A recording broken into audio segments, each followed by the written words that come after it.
ಕಪ್ಪಲಮಡುಗು ಪಂಚಾಯಿತಿ ಪದಮಘಟ್ಟ ಗ್ರಾಮದ ಹಿರಿಯ ಪ್ರಾಥಮಿಕ ಶಾಲೆಯಲ್ಲಿ 1ನೇ ತರಗತಿಯಿಂದ 7ನೇ ತರಗತಿ ಮಕ್ಕಳು ಇಲ್ಲಿ ವಿದ್ಯಾಭ್ಯಾಸ ಮಾಡ್ತಾ ಇದ್ದೀರಾ.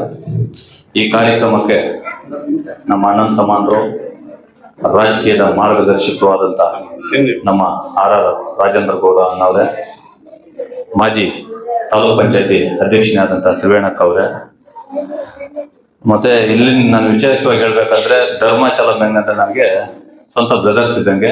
ನಮ್ಮ ಬಾಂಡಿಂಗ್ 2006ರಿಂದ 6-7ರಿಂದ ಕಾಶಿನ ಅವಾಗ ಪರಿಚಯ ಇದ್ದು. ನಾನು ಇಲ್ಲಿ ಒಡ್ಡಳ್ಳಿಯಲ್ಲಿ ಟೊಮೊಟೊ ಮಂಡಿಯಲ್ಲಿ ರೈಟರ್ ಆಗಿ ಇರ್ಬೇಕಾದ್ರೆ ನಮ್ದು ಈ ಪದಮಘಟ್ಟದ ಒಂಥರ ರಿಲೇಶನ್ಶಿಪ್ ಸ್ಟಾರ್ಟ್ ಆಗಿದ್ದು.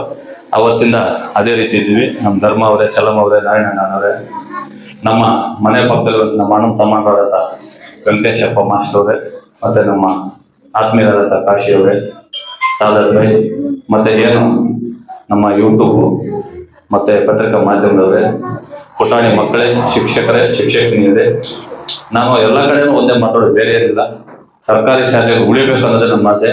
ಕಾರಣ ಏನಪ್ಪಾ ಅಂದ್ರೆ 5, 6, 8 ಜನ ಆಗ್ಬಿಟ್ರೆ ಏನಾಗುತ್ತೆ ಪರಿಸ್ಥಿತಿ ಅಂದ್ರೆ, ಎಲ್ಲರೂ ಹೋಗ್ತಾ ಇರ್ಬೇಕಾದ್ರೆ ಈ ಮಕ್ಕಳಿಗೆ ಒಳ್ಳೆ ಶಿಕ್ಷಕನ ಕೊಡಕ್ಕೂ ಸರ್ಕಾರ ಕೈಯಲ್ಲಿ ಆಗಲ್ಲ, ಬಿಲ್ಡಿಂಗ್ ವ್ಯವಸ್ಥೆನೂ ಇರಲ್ಲ. ಹಂಗಂತ ಹೇಳ್ಬಿಟ್ಟು ಬಡವರು ಬೇರೆ ಯಾರನ್ನೋ ಕಳಿಸ್ತಾ ಇದ್ದಾರೆ ಅಂತ ಹೇಳ್ಬಿಟ್ಟು ಇವಾಗ ಸಾಲ ಮಾಡಿ ಬೇರೆ ಕಳ್ಸಕ್ ಹೋಗಲ್ಲ. ಆ ರೀತಿ ಪರಿಸ್ಥಿತಿ ಬರಬಾರ್ದು ಅಂದ್ರೆ ಒಂದ್ 20, 30, 40 ಜನ ಆದ್ರೂ ಇರಬೇಕು. ದುಡ್ಡಿರೋರೆಲ್ಲಾನು ಸರ್ಕಾರಿ ಶಾಲೆಯಲ್ಲಿ ಸೇರಿಸಿ ಅಂತ ನಾವ್ ಹೇಳಲ್ಲ. ಅವ್ರ ಇಷ್ಟಾಚಾರ ಎಲ್ಲಾದ್ರೂ ಸೇರಿಸಬಹುದು. ಏನಪ್ಪಾ ಅಂದ್ರೆ ಒಳ್ಳೆ ವಿದ್ಯಾಭ್ಯಾಸ ಸಿಗತ್ತೆ, ಗುಣಮಟ್ಟವಾದಂತ ಒಂದು ಆಹಾರನೂ ಇಲ್ಲಿ ಕೊಡ್ಬೇಕು ಅಂತ ಸರ್ಕಾರನೇ ತೀರ್ಮಾನ ತಗೊಂಡಿದೆ. ಅದ್ರ ಜೊತೆಗೆ ಏನ್ ಬ್ಯಾಗು, ವಾಟರ್ ಬಾಟಲ್ 2 ಮಾತ್ರ ಕೊಡ್ತಾ ಇಲ್ಲ. ಹಂಗಾಗಿ ಅದನ್ನ ಕೊಡೋಣ ಅಂತ ನಮ್ಗೆ ಆಲೋಚನೆ ಬಂದಾಗ ನಮ್ಮ ರಾಜೇಂದ್ರ ಅಣ್ಣ ಆಗ್ಬೋದು, ನಮ್ಮ ಮಾಸ್ಟರ್ ಎಲ್ಲಾನು ಮಾಡ್ಬೇಕಂತ ಇದೆಯಪ್ಪ, ಒಳ್ಳೆ ಕೆಲಸ ಮಾಡುವಂತ ನಮ್ಗೆ ಪ್ರೋತ್ಸಾಹ ಕೊಡ್ತಾ ಇದ್ದಾರೆ.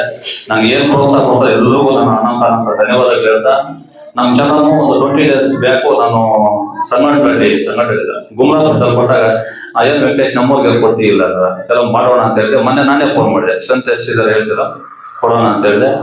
ಈ ಕಾರ್ಯಕ್ರಮ ನಾನು ಕರೆಸಿದ್ದೀರ, ನಂಗೆ ತುಂಬಾ ಸಂತೋಷ. ಪದಮಘಟ್ಟದಲ್ಲಿ ನಮ್ಗೆ ಬಹಳ ಬಾಂಡಿಂಗು. ಯಾವುದೇ ಹಬ್ಬ ಆದ್ರೂ ಒಂದು 10 ಜನ ಆದ್ರೂ ಕರೀತಾರೆ.